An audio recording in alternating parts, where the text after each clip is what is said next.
Cuento de Navidad, de Charles Dickens. Mr. Scrooge era un hombre mayor, muy avaro, egoísta y tirano. No le gustaba hablar con nadie, ni compartir nada de lo que tenía. Mr. Scrooge era contable y ese día, un 24 de diciembre, observaba a su empleado. Los minutos pasaban y aún tenía mucho trabajo por terminar. «¿Cuándo terminarás todo el trabajo, holgazán?», le decía Mr. Scrooge. «Voy lo más deprisa que puedo», contestaba con miedo Bob. «Acabaré el miércoles sin falta». «¿El miércoles? ¿Cómo que el miércoles?», gritó enfurecido Mr. Scrooge. «Si hoy es lunes, acabarás mañana». «Pero señor», dijo su empleado, «si hoy es Nochebuena y mañana es Navidad». «¿Y qué importa eso? Mañana vendrás a terminar el trabajo o estarás despedido. Yo he rechazado una invitación de mi hermana y mi sobrino para venir a trabajar. Nada es más importante que el trabajo». El pobre empleado agachó la cabeza y pensó en cómo iba a decirle a su familia que no podía estar con ellos en Navidad. Llegó la hora de salir de la oficina. Eran las 21 de la noche y el empleado de Mr. Scrooge al fin pudo irse a su casa. El anciano, avaro, se dirigió a paso lento hacia la suya. Tuvo que regañar a un hombre que le pedía dinero para los pobres. Abrió la puerta y se dejó caer con pereza sobre un sillón, en donde se quedó dormido. A las 11 de la noche, su reloj de pared dio las campanadas y Mr. Scrooge escuchó entonces un extraño sonido que le despertó. «Socio», decía una débil voz susurrando, «soy yo, Jacob». «¿Quién habla?», contestó asustado Mr. Scrooge. Y entonces le vio. Era Jacob Marlene, su antiguo socio, con quien había creado su empresa y que falleció el año anterior. «¿No me reconoces?», dijo Marlene. «Soy yo, tu socio Jacob». «Ahora sí, pero ¿qué haces aquí? ¿Y qué llevas colgando?», preguntó Mr. Scrooge, al darse cuenta de que llevaba una enorme cadena atada a los tobillos. «Esto que ves», dijo él, señalando la cadena, «son los pesados eslabones que fui atando a mis tobillos en vida. Cada una de las veces que me portaba mal con otros, un eslabón se cerraba en torno a mi cadena. Como ves, es muy larga, pero ni imaginas el tamaño de la tuya». «¿Yo tengo una cadena?», dijo incrédulo Mr. Scrooge. «Sí que la tienes, y se hará visible cuando mueras. Pero tienes suerte, te van a dar una oportunidad para cambiar esto. Será esta noche.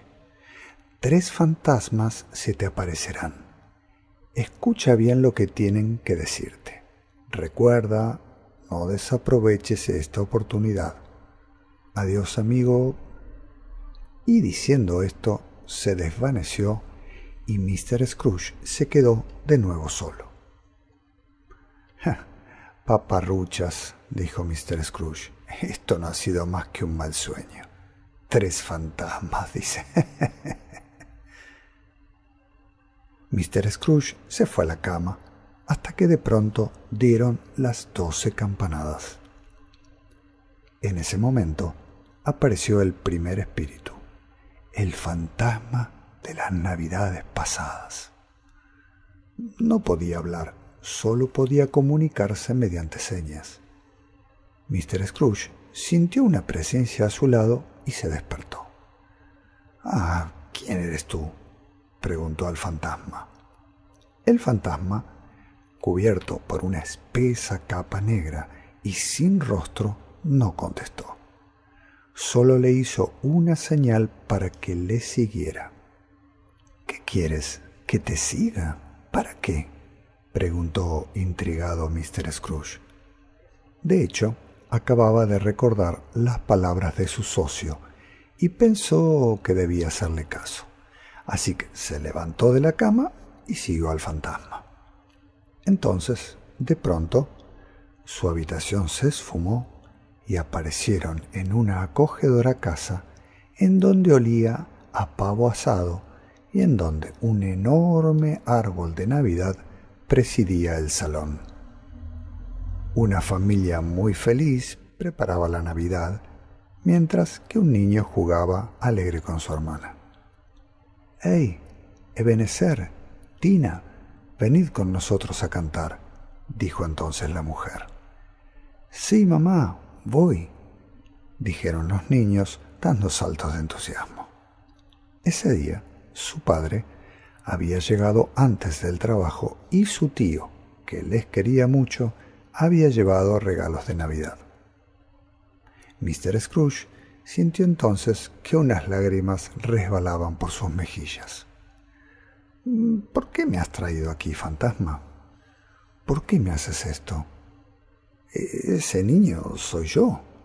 Me encantaba jugar con mi hermana y ella es mi madre. Era una mujer muy dulce y me amaba. Era tan feliz». Mr. Scrooge se dio cuenta de que de pequeño era mucho más feliz. Amaba y era amado por los demás. Después de ver esa escena, Mr. Scrooge apareció de nuevo junto a su cama y justo cuando iba a volver a meterse en ella para dormir, apareció el segundo fantasma. El segundo fantasma le llamó por su nombre. «Ebenezer, corre, sígueme, tenemos prisa». ¿Qué prisa? ¿Por qué? ¿Quién eres tú? «Soy el fantasma de las Navidades presentes. Quiero que veas algo», le dijo. Y entonces le agarró de la mano y volaron por encima de todos los edificios hasta llegar a la casa de su empleado Bob. ¿Alguna vez visitaste a tu empleado, Ebenezer? ¿Sabes cómo es su familia?, preguntó el fantasma del presente. «¿Para qué? No quiero saberlo. ¿Y por qué me llamas Ebenezer? Soy el señor Scrooge». «Ebenezer, mira bien. Así es como vive tu empleado, al que obligaste a trabajar mañana, día de Navidad». Entonces, Mr. Scrooge vio un humilde apartamento en donde hacía mucho frío. Una mujer intentaba cocinar unas patatas mientras Bob, su empleado, secaba sus calcetines junto a una pequeña lumbre que apenas daba calor. «Cariño, no gastes toda la leña o no tendremos para mañana», le dijo su mujer desde la cocina. Entonces se oyó la tos de un niño y un pequeño avanzó desde otra habitación con unas muletas. «Tim, ven con papá», le dijo Bob. El pequeño se sentó junto a su padre y entonces la mujer fue junto a ellos. «Se nos han acabado las medicinas», le dijo entonces Bob a su hijo. «Pero no te preocupes, que seguro que el bueno de mi jefe me ayuda de alguna forma. Igual me da algún aguinaldo». «¿Aguinaldo, dices?», gritó enfadada la mujer. «Ese hombre es tan egoísta que no te dará ni las gracias. Mas nos vale buscar otra forma de conseguir las medicinas de Tim». «Ya pensaré algo, no te preocupes», dijo Bob apenado, mientras Tim seguía tosiendo sin parar. «Bueno, no vale la pena enfadarnos. Cantemos juntos. Así se pasará antes del tiempo y podremos tomar las patatas cocidas. ¿Qué les parece?». Y la familia comenzó a cantar villancicos frente a un pequeño Belén que habían colocado junto a la chimenea. «Pero», dijo entonces Mr. Scrooge, ¿Por qué nunca me dijo Bob que tenía un hijo enfermo? ¿Tú le preguntaste alguna vez por su familia?, preguntó entonces el fantasma de las Navidades presentes. ¿Yo? No, claro. Entonces no pudo contártelo. La escena dejó muy tocado a Mr. Scrooge. La enfermedad de aquel pequeño le había dolido mucho. Pensó en lo feliz y sano que era él de pequeño, y en medio de estos pensamientos ya estaba de nuevo junto a su cama, cuando de pronto vio aparecer a un fantasma lujosamente vestido, con ropajes bordados con hilos de oro. ¿Y tú quién eres? ¿El futuro? Tú lo has dicho, y tengo algo que mostrarte. ¡Qué raro!, contestó Mr. Scrooge, y ambos aparecieron de pronto en medio de un cementerio. ¿Qué hacemos aquí? ¿Por qué me traes a un cementerio? Estas son las Navidades del año que viene. Quiero que veas qué pone en esa lápida, dijo el fantasma, señalando una piedra con una inscripción. La lápida estaba rodeada de decenas de personas que lloraban amargamente. Mr. Scrooge leyó entonces el nombre de Tim, el hijo de su empleado. ¿Cómo? No es posible, dijo enfadado Mr. Scrooge. No puede morir, es solo un niño. Su padre no consiguió dinero para las medicinas. Se podía haber salvado con un poco de dinero. Pero mira, allá cerca hay otra tumba que quiero que veas. ¿Cuál?, preguntó Mr. Scrooge. ¿Esa de allá que está apartada y solitaria? Sí, esa. Nadie fue a dejar ninguna flor en ella desde que enterraron a esta persona. De hecho, nadie acudió a su entierro. Mr. Scrooge se acercó temblando y sí, vio su nombre inscrito en la lápida. ¿Por qué? No quiero que pase esto. ¿Cómo puedo cambiarlo? En tus manos está, Ebenezer, en tus manos está. Y diciendo esto, el espíritu se desvaneció por completo. Mr. Scrooge apareció de nuevo junto a su cama e intentó dormir. En breve dieron las 8 de la mañana. El día era espléndido, hacía sol y Mr. Scrooge tenía muchas cosas que hacer. Mr. Scrooge se vistió rápido, salió de la casa disparado, paró junto a un hombre que pedía dinero para los pobres, hizo una fantástica donación y fue a comprar el pavo más grande que encontró. Entonces lo llevó a casa de su empleado. Al abrir la puerta, ya preparado para ir al trabajo, Bob apenas podía dar crédito a lo que veía. «Atrás, Bob, hoy no se trabaja, es Navidad. Traigo para tu familia la comida. Bueno, y me encantaría conocer a tu mujer y tu hijo». «Claro», contestó Bob totalmente sorprendido. «Ella es mi mujer y él mi pequeño Tim», dijo señalando al niño que no paraba de toser. «¿Y qué le pasa al pequeño Tim?», preguntó Mr. Scrooge. «¿Por qué tose tanto?». Está muy enfermo y necesita unas medicinas». «No se hable más, Bob. No sé por qué no me lo dijiste antes. Hoy justo venía a traerte un aguinaldo y una subida de sueldo», y le entregó a su empleado una buena suma de dinero. «Pero, señor Scrooge, esto es demasiado. No debería aceptarlo», dijo contrariado Bob. «Nada es demasiado. Asegúrate de que Tim reciba las mejores medicinas y que se ponga bien. Es lo único que te pido. ¡Ay! ¡Feliz Navidad!». Mr. Scrooge salió de la casa de Bob y fue a la de su sobrino, quien ya no le esperaba. «Tío, has venido, qué ilusión». «Claro, sobrino», dijo entonces Mr. Scrooge. «No pensarías que iba a desperdiciar esta excelente oportunidad para estar con mi familia. Feliz Navidad». Y Mr. Scrooge celebró no solo esta, sino muchísimas Navidades más, junto con su familia y todas las personas que comenzaron a quererle. Fin.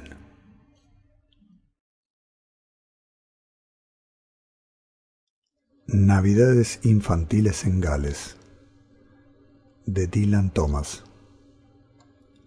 La Navidad es siempre muy parecida en Gales. Corriendo por el pequeño pueblo junto al mar, hundiendo las manos en la fría nieve, escuchando las risas y los sonidos del invierno. Recuerdo aquella tarde de un 24 de diciembre en el jardín de la señora Prócero. Esperaba a los gatos con su hijo Jim. Nos encantaba escondernos y esperar a los felinos para tirarles bolas de nieve. Algunos, los más listos, ni se acercaban. Otros desafiaban la suerte y terminaban empapados bajo una gran capa de manto blanco. Nos envolvíamos las manos en calcetines para que no se nos helaran las manos y preparábamos un botín de bolas de nieve que después volaban como artillería pesada por encima de la verja en cuanto veíamos acercarse a un gato. Estábamos a punto de lanzar una cuando de pronto escuchamos a la señora Prócero gritar ¡Fuego!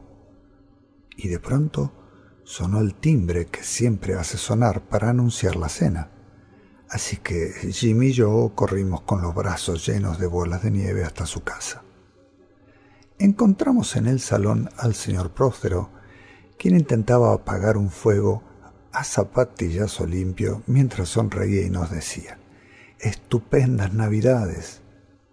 La señora Prócero gritó: «¡Llamen a los bomberos!». «No creo que estén», dijo entonces el señor Prócero. «Es Navidad». «Pues hagan algo», gritó asustada la señora Prócero. Lo cierto es que no se veía fuego, pero sí una gran humareda, así que, sin pensar más, lanzamos nuestras bolas de nieve contra la intensa capa de humo. Creo que le dimos al señor Prócero, así que salimos corriendo hacia la cabina telefónica. «Llamemos a la policía», dijo Jim. «Y a la ambulancia», apunté. «Y también a Ernie». «A Ernie le encanta el fuego». Pero al final solo llamamos a los bomberos y llegaron muy rápido. Eran 3 y muy altos. Entraron en la casa y salió corriendo el señor Prócero. En pocos minutos apagaron el fuego. Entonces entramos a la sala, que aún echaba humo y estaba llena de ceniza y de bolas de nieve disueltas.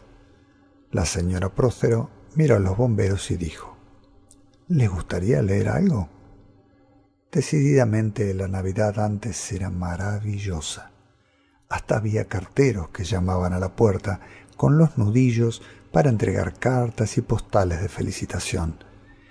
Llegaban con la nariz roja como las cerezas por culpa del viento, y las campanas sonaban por todas partes. ¿Las campanas? Sí. A la vez que llegaban los carteros con los pies azules por el frío, pero con una inmensa sonrisa. ¿Y los regalos? Llegaban después. Me interesa. Por un lado estaban los regalos útiles: zapatillas, mitones, bufandas y muchos libros.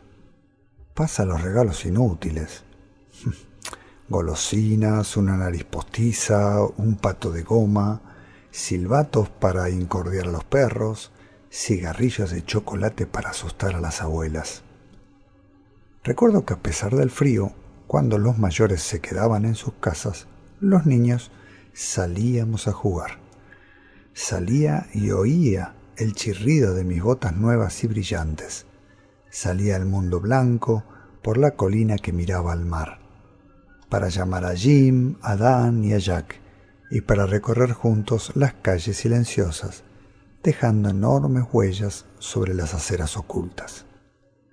Me juego lo que quieras a que todos pensarán que han sido los hipopótamos.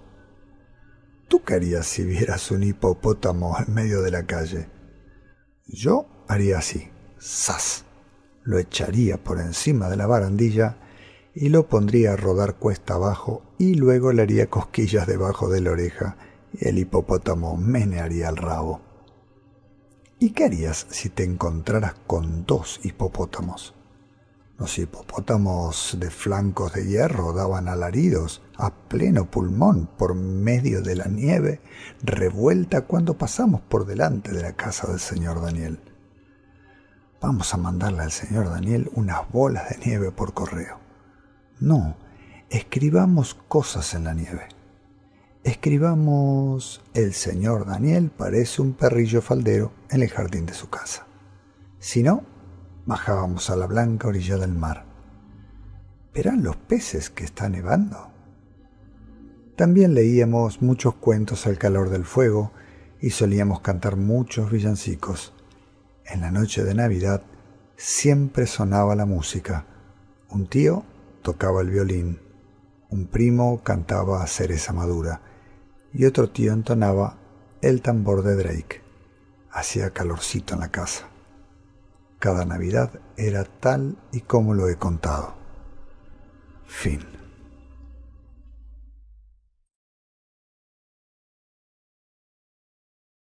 El milagro de Nochebuena, de Guy Maupassant. El doctor Boninfantes intentaba hacer memoria. No quería defraudar a su público. ¿Un recuerdo de Navidad? Voy a pensar. Ya lo tengo. Sí, sin duda es el recuerdo navideño más extraño que tengo. Se trata de algo que me sucedió hace mucho, pero mucho tiempo. Un milagro más bien. Yo, que no soy creyente, ese día comencé a creer en el inmenso poder de la fe. Sin duda, la fe mueve montañas. Les contaré lo que sucedió. El doctor, ya mayor, comenzó a narrar la historia de aquel extraño suceso acontecido en plena Navidad. Hace mucho, cuando aún era joven, fui médico en un pueblecito de Normandía. Se llamaba Rolleville.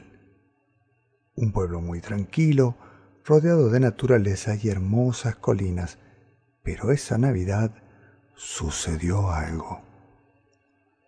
A finales de noviembre de aquel año comenzó a nevar como nunca antes había nevado. Cayó una espesa capa de nieve y cuajó, vaya que sí cuajó. Pero después de la gran nevada, las nubes se alejaron dejando un cielo claro y limpio. Entonces llegó el frío. Fueron unos días tan gélidos que nadie se atrevía a salir de sus casas. La nieve parecía una infinita placa de hielo y el único que se atrevía a hundir los pies en esa nieve era yo, cuando tenía que ir a alguna casa o a pasar alguna consulta médica. Lo peor de todo era un inquietante silencio que se había adueñado de toda la campiña.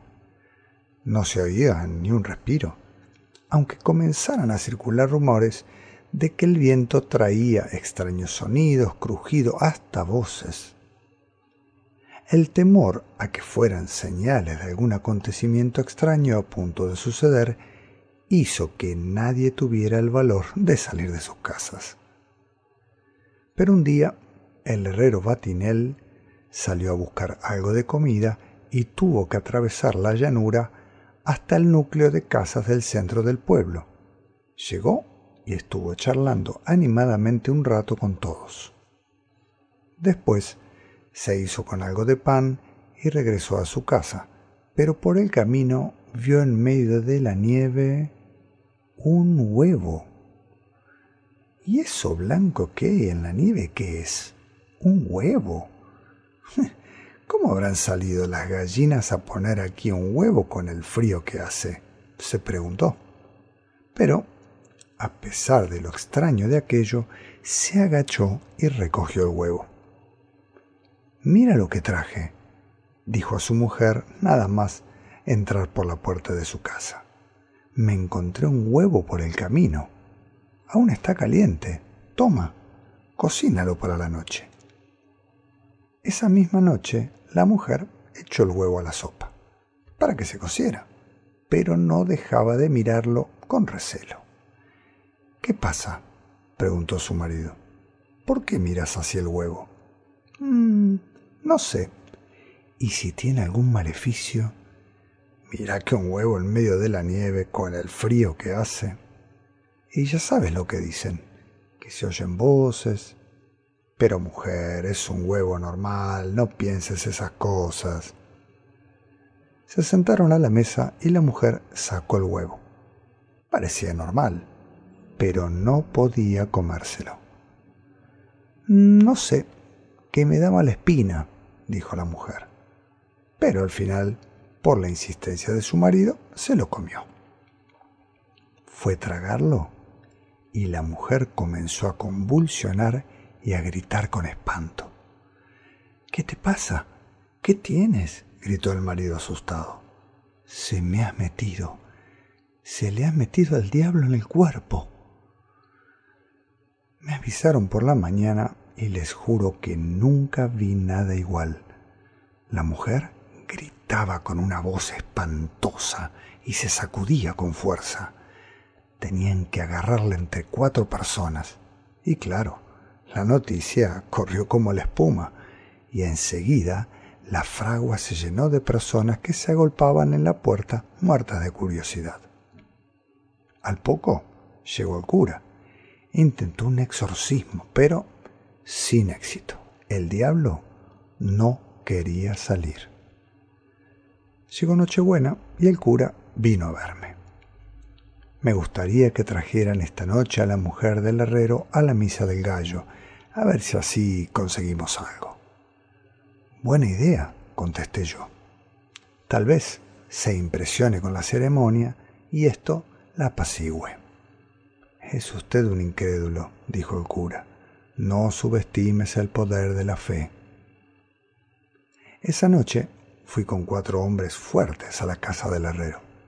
Entre todos pudimos vestir a la mujer a pesar de su fuerza y los continuos espasmos. La llevamos a la iglesia y al entrar todas las personas se apartaron, presas de terror. La Eucaristía ya había comenzado y acercamos a la mujer endemoniada hasta el altar. El cura entonces acercó la custodia y su brillo resplandeciente, alzado por el cura sobre la cabeza de la mujer, pareció de pronto hipnotizarla. No cesaron los gritos, pero poco a poco fueron disminuyendo en intensidad. El cura permaneció allí mismo inmóvil esperando el milagro, y al cabo de un rato la mujer cerró los ojos y quedó como inerte. Esa Nochebuena se obró el milagro. La mujer del herrero durmió 48 horas y al despertar no recordaba absolutamente nada. Fin.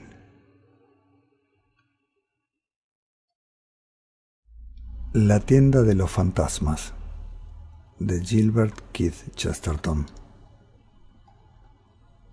Las cosas más valiosas del universo pueden comprarse con medio penique, exceptuando por supuesto el sol, las estrellas, la luna, la gente, las tormentas y otras baratijas que las tienes gratis. Y esta afirmación puede demostrarse de forma sencilla. En la calle que tengo detrás puedes montar un tranvía eléctrico por medio penique, y es lo más parecido a subirte a un castillo volador en un cuento de hadas. También puedes hacerte con un buen cargamento de chucherías por medio penique o leer un periódico. Pero si de verdad quieres descubrir la cantidad de cosas asombrosas que puedes hacer por medio penique, haz lo que yo hice anoche. Estampé la nariz contra el escaparate de una de las tiendas más pequeñas y peor iluminadas de uno de los callejones más estrechos y oscuros del barrio de Battersea. Y sin embargo, a pesar de ser un local tan oscuro, resplandecía con todos los colores inimaginables, Los juguetes de los pobres son todos como los niños que los compran, sucios pero alegres. Y por mi parte, prefiero la alegría a la limpieza. La primera es del alma y la segunda es del cuerpo. Y mientras miraba aquellas maravillas encerradas en su palacio, los diminutos autobuses verdes, los pequeños animales, los muñequitos negros, debí caer en una especie de trance antinatural, porque de pronto el escaparate se transformó en un brillante escenario en que uno contempla una comedia muy entretenida. Al instante olvidé las caras largas, la gente gris y triste a mis espaldas, porque los objetos liliputienses del escaparate cobraron de pronto su forma real. Y allí estaba el autobús a tamaño real, el hombrecito que ahora era un hombre de mi tamaño. Y aunque mi cerebro me intentaba recordar que en realidad estaba ante una vieja y pequeña juguetería, mis sentidos me mantenían en una especie de trance que me hacían creer que había atravesado una barrera invisible que había traspasado la frontera del alma. Para librarme de esta sensación onírica tan peligrosa, entré en la tienda e intenté comprar algunos soldaditos de madera. El dependiente era muy anciano, con medio rostro y toda la cabeza cubiertos de despeinado cabello tan increíblemente blanco que parecía artificial. Sin embargo, aunque parecía senil y enfermo, no se reflejaba sufrimiento en sus ojos. Era como si, poco a poco, se estuviese quedando dormido en una decadencia amable. Me dio los soldaditos de madera, pero cuando coloqué el dinero sobre el mostrador, aparentó no verlo en un primer momento. Parpadeó débilmente mirándolo y lo apartó débilmente. No, no, dijo confuso. Nunca lo he hecho así, nunca. Aquí somos muy anticuados. ¿Anticuados?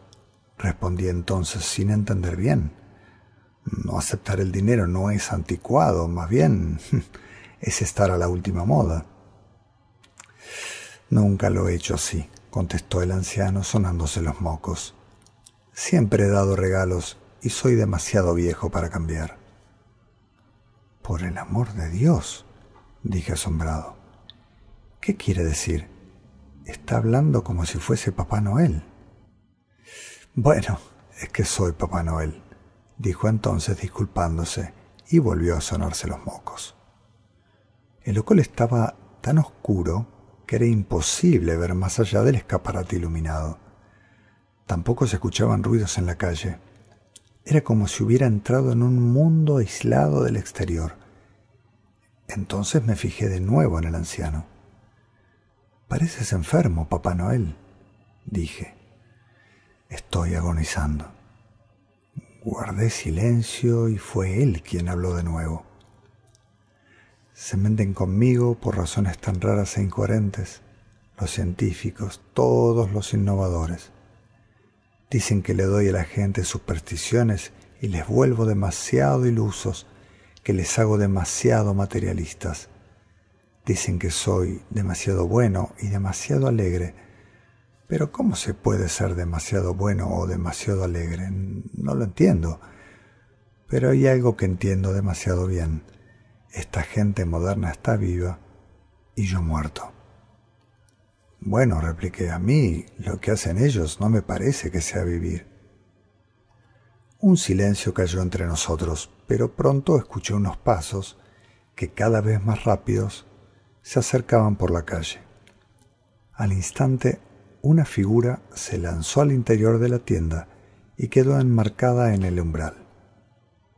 Vestía una chistera blanca echada hacia atrás, como con prisa, anticuados pantalones negros ceñidos, anticuados chaleco y chaqueta de colores brillantes y un fantástico abrigo viejo. Tenía los ojos abiertos y brillantes, una cara pálida y nerviosa y la barba muy recortada. Abarcó al anciano y su tienda en una mirada que fue de verdad como una explosión y lanzó la exclamación de un hombre por completo estupefacto. «No puede ser tú», gritó. «Vine a preguntar dónde estaba tu tumba». «Aún no he fallecido, señor Dickens», contestó el anciano con su débil sonrisa. «Pero me estoy muriendo», añadió como tranquilizándole.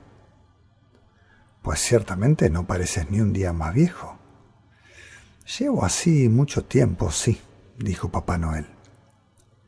El señor Charles Dickens le dio la espalda y sacó la cabeza por la puerta, metiéndola en la oscuridad. «Dick», gritó entonces el anciano, «sigue vivo». Otra sombra oscureció el umbral. Entró un caballero mucho mayor y más fuerte que llevaba puesta una enorme peluca empolvada. Abanicaba su sofocado rostro con un sombrero militar. Andaba erguido como un soldado y en su cara había una expresión arrogante que era repentinamente desmentida por sus ojos. Humildes como los de un perro, su espada hacía mucho ruido, como si la tienda fuese demasiado pequeña para ella. «En verdad», dijo Sir Richard Steele, «es un prodigio, pues este hombre se acercaba a su último aliento cuando escribí sobre Sir Roger de Coverley y su día de Navidad». Mis sentidos se embotaban y el cuarto se oscurecía. Parecía repleto de recién llegados. Hasta me pareció escuchar a un hombre vestido con malla verde como Robin Hood decir en una mezcla de inglés y francés normando, pero sí lo vi agonizante. «Llevo así mucho tiempo», dijo otra vez Papá Noel. El señor Dickens de repente se le acercó y se inclinó delante de él. «¿Desde cuándo?», preguntó. «¿Desde que naciste?». «Sí», contestó el anciano, y se dejó caer en una silla temblando. «Siempre he agonizado». El señor Charles Dickens se quitó el sombrero haciendo una reverencia.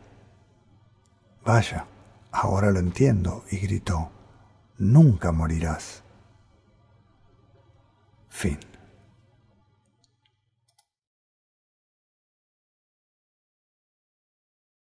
El cuento de Navidad de Oggy Wren, de Paul Auster. Esta historia que les cuento es real, salvo el nombre del protagonista, que decidí cambiar a petición de él mismo. Pongamos que se llama Oggy Wren. Resulta que conocí a Oggy desde hacía mucho tiempo. Es el dependiente de un pequeño estanco de la calle Court, en pleno centro de Brooklyn. Siempre llevaba sudadera azul y era un lugar que visitaba mucho porque era el único estanco en donde podía encontrar los cigarros puros holandeses. Oggy vio un día una reseña de uno de mis libros en una revista. Enseguida supo que era yo por la fotografía que le acompañaba. «Caramba, Paul, si eres escritor y no me habías dicho nada», me dijo sorprendido. «Sí, Oggy, de vez en cuando me publican un libro». «Entonces, seguro que te interesan mis fotografías. Ven, te las enseñaré». Oggy estaba tan emocionado que no pude negarme y le acompañé a la trastienda. Era un pequeño cuarto oscuro y húmedo y lleno de objetos y muchas cajas. Entre ellas señaló una y sacó un álbum de fotos. En la caja había muchos más. «Son 12 álbumes», me dijo como intuyendo mis pensamientos. «Cada uno de ellos representa uno de los últimos 12 años. Están ordenados del 1 de enero al 31 de diciembre en cada año. Habrá ya más de 4.000 instantáneas. En realidad podría decirse que son la historia de mi vida». Oggy había conseguido despertar mi curiosidad y comencé a hojear uno de los álbumes. La sorpresa fue comprobar que todas las fotos eran prácticamente la misma. Todos los días a la misma hora, las 7 en punto, hago una fotografía de este cruce entre la avenida Atlantic y la calle Clinton. ¿No te parece fantástico?, La verdad no sabía qué pensar. Era la primera vez que veía algo así. Al principio, aquello me pareció bastante aburrido. Los edificios eran siempre los mismos y hasta la perspectiva desde donde estaba hecha la foto, así que comencé a pasarla más deprisa. No, vas demasiado deprisa. Así no podrás verlas bien, me regañó Oggy. Bueno, decidí hacerle caso. Y de pronto empecé a observar las pequeñas diferencias que había entre las fotografías. El cambio de luz según avanzaba la estación del año, el cambio de tráfico dependiendo de si era un día de diario o un día de fin de semana. Y poco a poco comencé a fijarme en las personas que aparecían en segundo plano. Muchas eran las mismas en diferentes días. Podía apreciar por su expresión su estado de ánimo. Oggy me miraba y de pronto recitó un poema de Shakespeare que venía a cuento. Mañana y mañana y mañana, el tiempo avanza con pasos menudos y cautelosos. Estaba claro que había adivinado mis pensamientos. Desde aquel día, Oggy y yo hablamos mucho de aquellas fotografías. Pero solo desde la semana pasada supe cómo consiguió la cámara de fotos. Es la historia que cuento a continuación y que aún estoy intentando entender. Resulta que a principios de la semana pasada, el New York Times me propuso escribir un cuento de Navidad para publicar el 25 de diciembre. Y claro, no pude rechazarlo. Pero inmediatamente después me di cuenta de mi torpeza. ¿Cómo iba a escribir yo un cuento de Navidad? ¿Qué sabía yo de cuentos de Navidad? Y entré en pánico. No podía dejar de dar vueltas a los fantasmas de Dickens ni a los relatos de Henry, auténticos maestros de la Navidad. Pero a mí no se me ocurría nada. Debía tener mala cara cuando entré en el estanco de Oggy, porque enseguida me preguntó qué me pasaba y le conté lo del encargo navideño. Pues has dado con el lugar ideal y la persona correcta. Si me invitas a comer, yo te contaré una gran historia de Navidad, dijo Oggy. Bueno, no podía rechazar aquella oferta, así que le llevé a almorzar al mejor restaurante de hamburguesas de la zona, el Jack's, y después de comer me contó una extraña y cautivadora historia. Recuerdo que era verano, el verano del 72, comenzó a narrar Oggy. Yo estaba tras el mostrador en el estanco y había mucha gente. De pronto vi a un chico joven junto al estante de los libros y me di cuenta de que cogía alguno y lo escondía bajo el chubasquero que llevaba puesto. No tendría más de 19 o 20 años.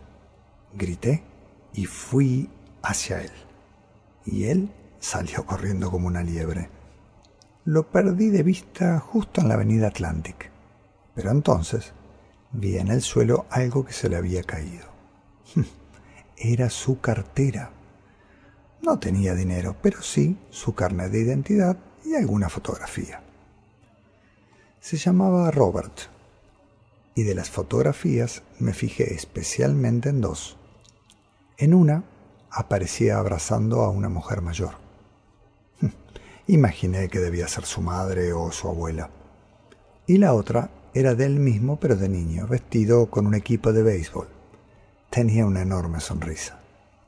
La verdad, no sé por qué no llamé a la policía. Al fin y al cabo tenía sus datos y su dirección, pero me debió dar pena.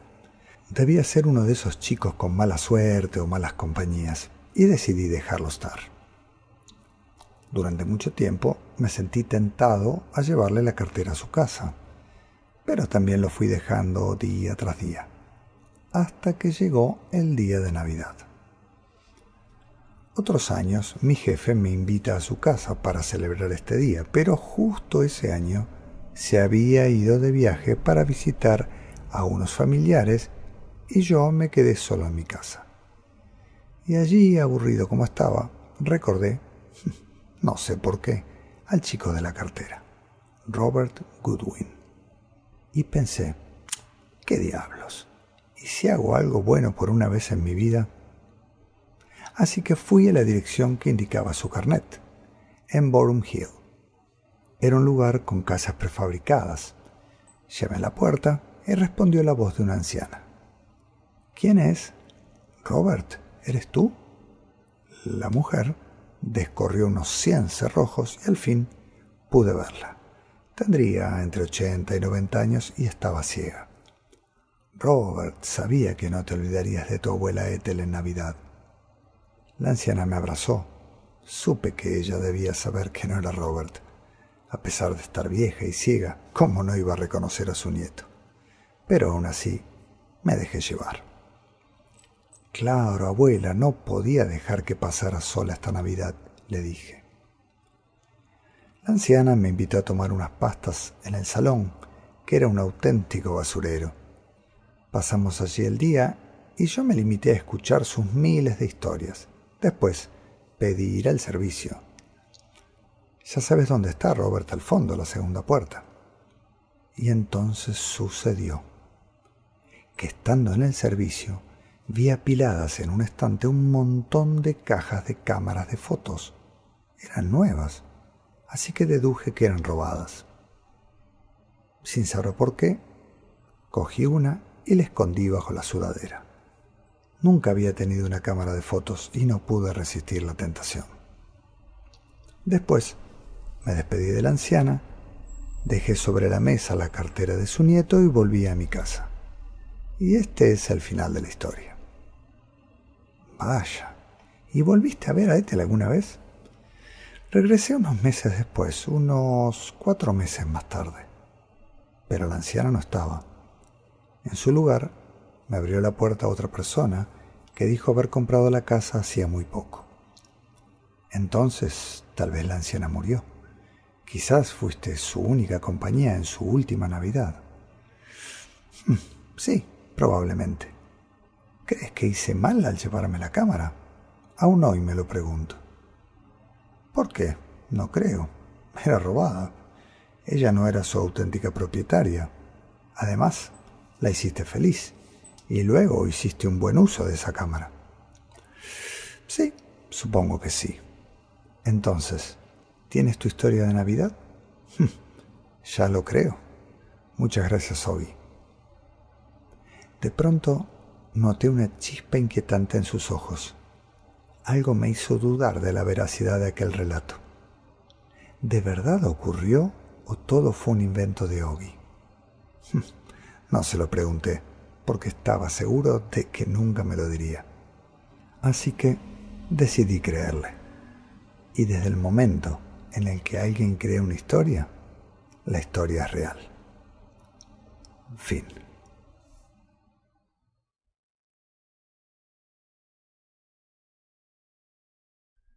Fantasmas de Navidad, de Charles Dickens. Nuestro protagonista es un noble al que le gustaba mucho volver a casa en Navidad. Recorrer el paisaje nevado, sumido en una espesa capa de niebla, volver a contemplar las suaves colinas verdes vestidas de blanco y sentir la humedad del invierno y la calidez de las chimeneas encendidas en el hogar. Ese año, nuestro noble fue invitado a una enorme mansión.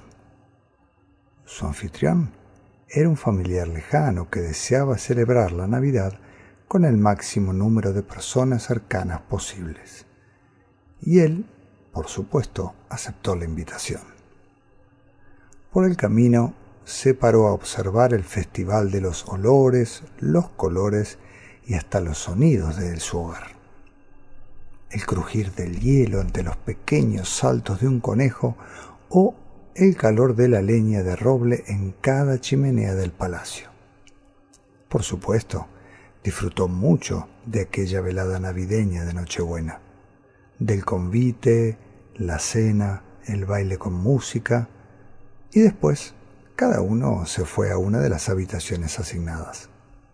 La suya era la primera planta. Tenía chimenea propia y sobre ella el cuadro de un hombre vestido de verde, que desde el principio no le gustó demasiado. Había algo en esa habitación que le incomodaba. y por eso no podía dormir. No dejaba de mirar las sombras que el fuego de la chimenea proyectaba sobre el cuarto y sobre todo sobre el rostro de aquel hombre de verde. Pasaron las horas y de pronto escuchó los suaves pasos de una mujer. Tenía el pelo largo y rubio y estaba mojado como el vestido que llevaba manchado de barro. Sin decir nada, se sentó en una silla junto a la chimenea y observó un largo tiempo el cuadro. Después dijo: «Él lo sabe». Y misteriosamente se levantó, sacó unas llaves oxidadas y se puso a intentar abrir cerrojos de diferentes puertas. Después desapareció. ¿Qué decir tiene que nuestro noble temblaba bajo las sábanas y que no pudo dormir en lo que restó de noche? Al día siguiente, en el desayuno, su anfitrión se percató de que algo le había pasado. «¿No dormiste anoche? Tienes mala cara». No, la verdad que no. Quería preguntarte algo, pero me gustaría que me acompañaras a mi habitación». El anfitrión le acompañó y tras el relato del noble le contó la historia que sabía. Hace muchos años, el dueño de ese palacio se enamoró del ama de llaves, una joven muy hermosa y encantadora. Pero él la traicionó y ella murió ahogada en el pantano. Encontraron su cuerpo mucho después al darse cuenta de que los animales se negaban a beber allí. Desde entonces se dice que muchas noches recorre las habitaciones del palacio, llaves en mano, para comprobar los cerrojos y que pasa mucho tiempo en la habitación donde dormía el caballero de verde, contemplando su cuadro. El noble lo entendió todo. Ese día, el día de Navidad, reunidos en torno a la chimenea, todos los invitados, incluido nuestro noble, comenzaron a recordar historias de fantasmas. Y resulta que había muchos relatos por contar. Cuentan, por ejemplo, que en un castillo muy antiguo existe una mancha de sangre en medio de un enorme salón que nadie ha podido eliminar nunca. Pertenece a un lord que murió allí mismo. Ni su hijo, ni su nieto, ni su bisnieto, ni su tataranieto consiguieron borrar aquella mancha de sangre por ningún medio. En otra de esas casas aseguran que hay una puerta que nunca se puede abrir y en otra una puerta que jamás se cierra. Se han escuchado pasos, sonidos de clavos, de cadenas, de pies que se arrastran por la madera, susurros, extrañas risas y hasta llantos. Relojes que a medianoche dan 13 campanas alertando de un mal presagio o el sonido de carruajes fantasmas que se acercan a una casa. Lady Mary contó que un día fue a visitar a una amiga en los Highlands escoceses y que se retiró pronto a su cama porque estaba muy cansada del viaje. Al día siguiente, durante el desayuno, les comentó a sus anfitriones que le extrañó que no le dijeran nada de la fiesta que habían organizado. «¿Qué fiesta?», preguntó entonces el señor de la casa, Charles McDoodle. «La fiesta que dieron anoche. Estuve escuchando los carruajes dando vueltas alrededor de la casa», respondió inocentemente Lady Mary. Los anfitriones se quedaron pálidos. Le explicaron a su invitada que era tradición en su familia que antes de una muerte cercana, ciertos carruajes fantasmas dieran vueltas por la casa. Y así fue. Un mes después de aquello, murió la señora de la casa. Otra de las historias más impactantes de los fantasmas de Navidad fue la de un joven que hizo un buen día un pacto con su mejor amigo. El primero que muera se aparecerá al otro para demostrarle que existe el más allá. Los dos asintieron, pero con el tiempo se fueron olvidando de aquella promesa, hasta que uno de ellos, estando de invitado en una mansión de Yorkshire Moors, al mirar por la ventana de su habitación, vio de pronto a su amigo en medio del húmedo páramo bajo la luz de la luna. Abrió la ventana, pensando que era él en carne y hueso, pero él le dijo: «No te acerques, estoy muerto. Solo vine para cumplir mi promesa, pero no puedo develarte los secretos del otro mundo». Y diciendo esto, se desvaneció entre los pálidos rayos de la luna. Está también el caso de la joven que se vio a sí misma en un prado de flores blancas. Estaba pálida y recogía flores con serenidad. Se lo dijo a su padre, pero él no le dio la mayor importancia. Pocos días después, la joven murió. Durante todo el día de Navidad se estuvieron contando historias del más allá todos los invitados. Relatos de fantasmas de Navidad que puso a más de uno los pelos de punta, como la de la mujer que reconoció a su primo en medio de un camino y le vio el mismo día que él moría a miles de kilómetros de allí, en la India. Y está la historia del niño huérfano, un niño que murió hace mucho, mucho tiempo y que se aparece a sus invitados. Cada vez que lo hace, un niño de la familia muere. Dicen que es el elegido como compañero de juegos del huérfano. Fin.